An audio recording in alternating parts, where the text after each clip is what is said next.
Children's Zoo. You guys are here in the goat yard. This is Marisol in Sydney. My name is Danielle. We are some of the animal caretakers here in the Children's Zoo. And we're so excited to have you guys all here today. We are here in the goat yard. I'm just going to give everybody a few minutes to kind of log on.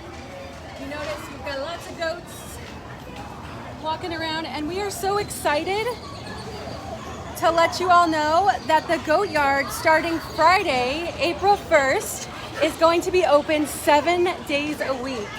That's something that's very exciting because it's something that hasn't happened in about 2 years. We've been closed for 2 years. Being closed for 2 years has actually given us a lot of opportunities to be able to work with each individual goat, get to know them really well, even more, and build really, really strong relationships with them. Being able to do that has given us an opportunity to also create the best environment for them. So you'll notice some changes when the goat yard is open. So when we are open, it'll be from 9:30 to 12 o'clock. And then from 12 to 1, we'll be closed, and we'll reopen again from 1 to 4:30. And again, that's 7 days a week.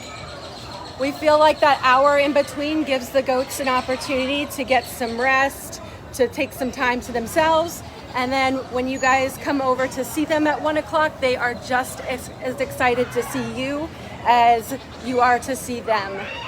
They cannot wait for you guys to come in and give them all the back scratches. Today they're enjoying some hay. So one other change that you guys might notice as well is that we are going to be limiting the number of people that come in at once. We're going to be letting about 20 people in at one time. We feel that for the goats, that gives them the best opportunity to have a very quality and intimate experience with you all, and vice versa. So our goal when you guys come to visit is that the experience is memorable.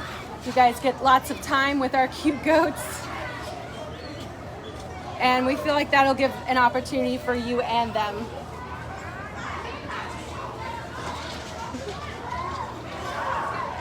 One thing we're also doing as well is while we're open, we're doing behavior studies on each and every one of our goats. So our keepers are noting where they are, what they're doing, and that's every 30 minutes. We've been doing those studies for the last month. And again, that just goes back to making sure that they're okay with the changes that are happening in their home. Like I said, they haven't met people in about 2 years,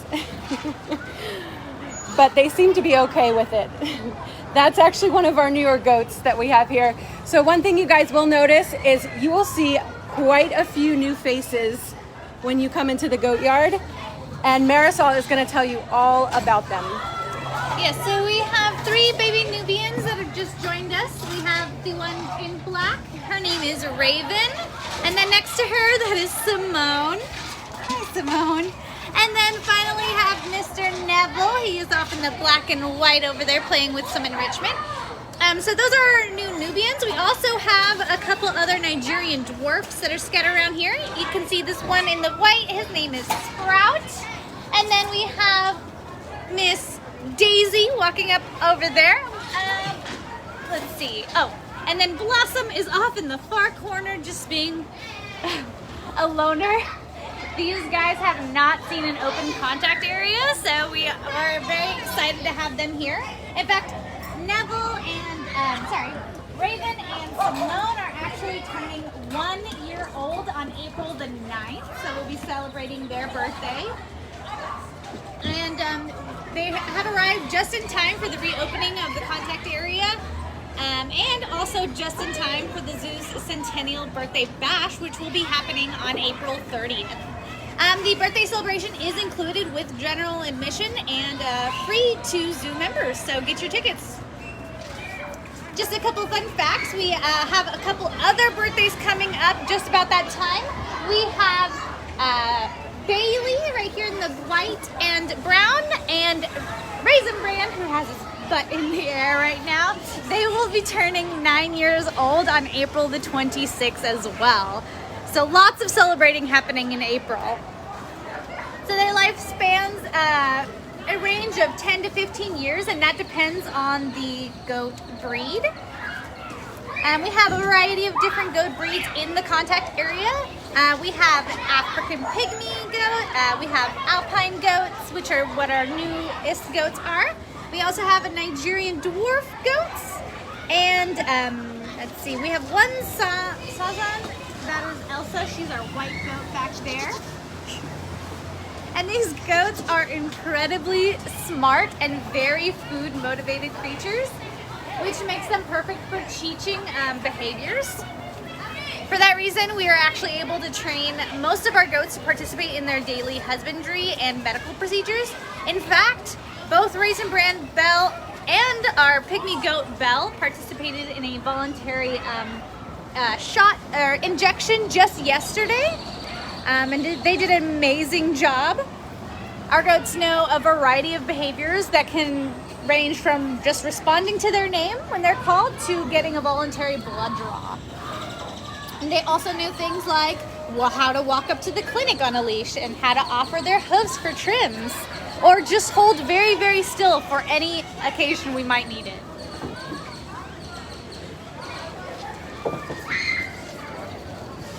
If you guys have any questions, feel free to write it down in the comments and we can try to answer those for you guys.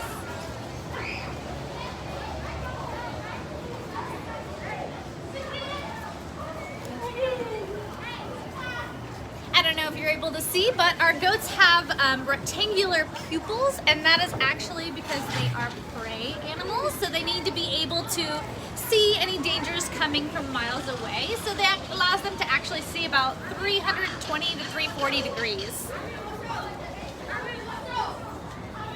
And if you're just joining us, we are live in the goat yard or contact area in the children's zoo, which is just reopening full 7 days a week, 9:30 to 12, and then we will be taking a small lunch break, reopening from 1 to 4:30.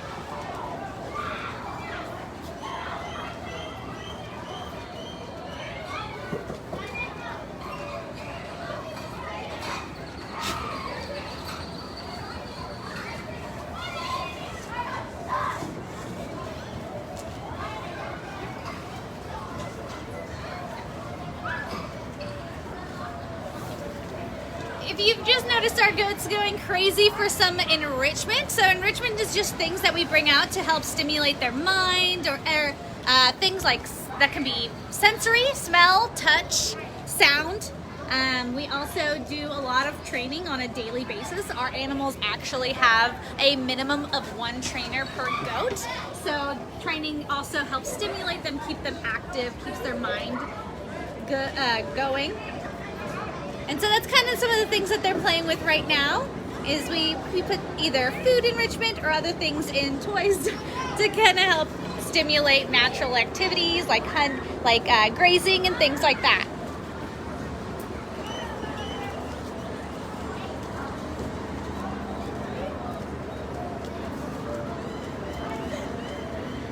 Goats are naturally social animals, but they all have their own personalities as well.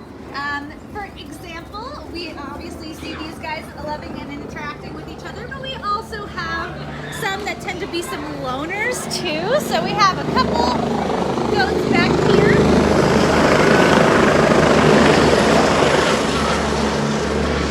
that prefer more alone time, solitary time.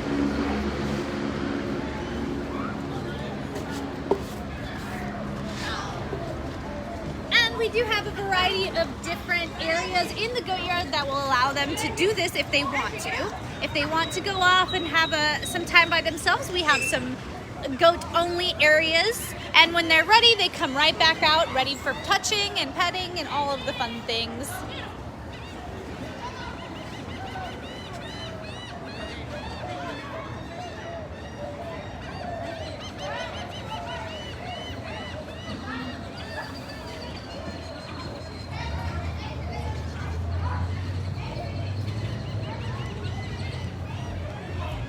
So when you come visit us in the goat yard, there you can do a lot of things with our goats. You can pet them. We ask that you just don't pet around their face. A lot of these guys are very affectionate and might come right up to you for those pets. Just simple things, because of a lot of our goats here aren't used to guests. We just ask that we're gentle and walk nicely to them and treat them with respect, so that they can know that coming out for pets and coming and interacting with guests is a positive experience. So we need your guys' help too to teach them.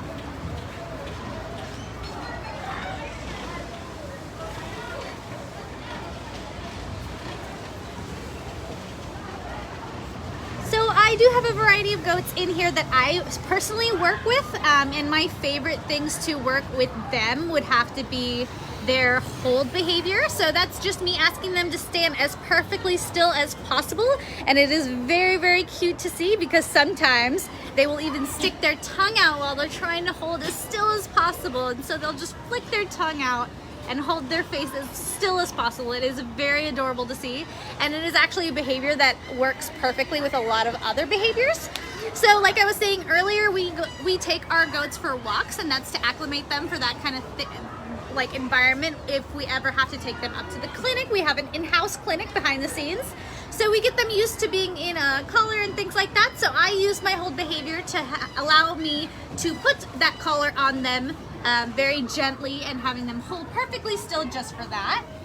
We also use it in case we need to shift them around, but we need one to hold still for a second while we move others around them. That also is very, very helpful behavior to have. And we can incorporate it into other behaviors as well.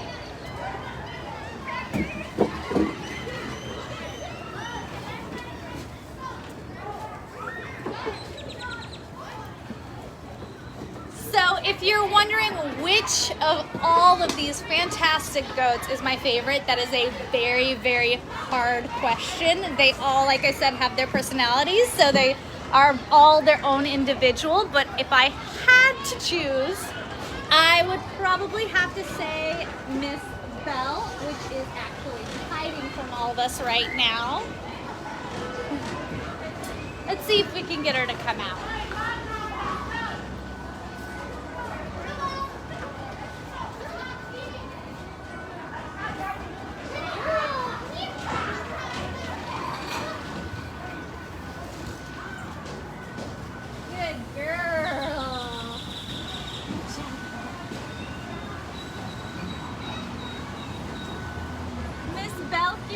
Turning 9, I believe, on December the 14th. I remember that because it is actually a day before my birthday. That's how I remember.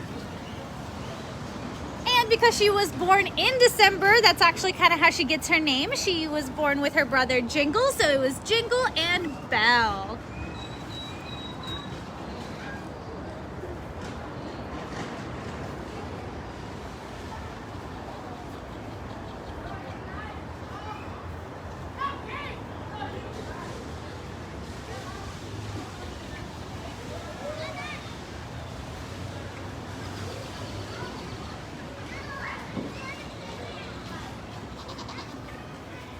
Like we were saying, we are now reopened 7 days a week. Of course, please bring down your kids. I know they would love to see our goats, and our goats would love to see them as well. We do ask that if you are wanting to come into the contact area, that you please bring your parent with you as well.